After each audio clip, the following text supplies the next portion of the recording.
Ladies and gentlemen, the very word secrecy is repugnant in a free and open society, and we are, as a people, inherently and historically opposed to secret societies, to secret oaths, and to secret proceedings.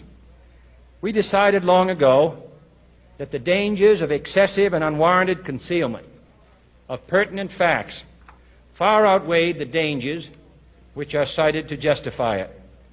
Even today, there is little value in opposing the threat of a closed society by imitating its arbitrary restrictions. Even today, there is little value in ensuring the survival of our nation if our traditions do not survive with it. And there is very grave danger that an announced need for increased security will be seized upon by those anxious to expand its meaning to the very limits of official censorship and concealment. That I do not intend to permit to the extent that it's in my control.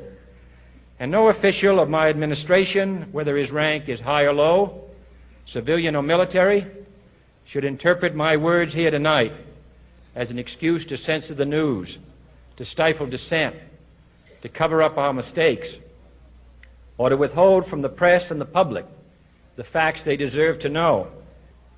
Time of the gentleman's expired. Senator Sanders. Thank you, Mr. Chairman. Welcome, Mr. Chairman. We have spent a lot of time in Congress talking about the $700 billion TARP bailout, which I voted against as it happens.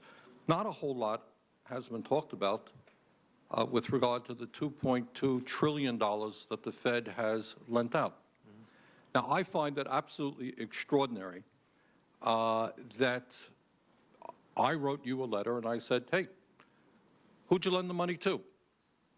What were the terms of those loans? How can my constituents in Vermont get some of that money? Who makes the decisions? Do you guys sit around in a room? Do you make it? Are there conflicts of interest? So my question to you is, will you tell the American people to whom you lent $2.2 trillion of their dollars? Will you tell us who got that money and what the terms are of those agreements? We explain each of our programs. In terms of the terms, we explain the terms exactly. We explain what the collateral requirements are. We explain what to whom did you explain that?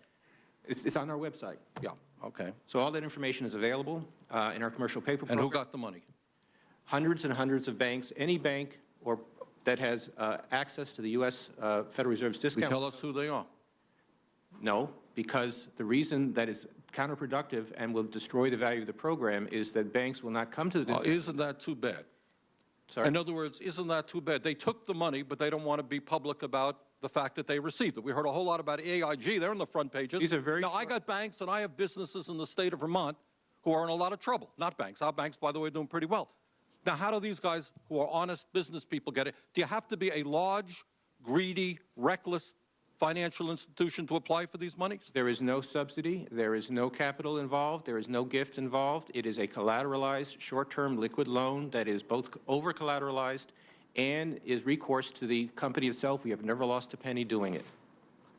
And how can other institutions get those loans as well? According to the law, we are supposed to be lending to depository institutions.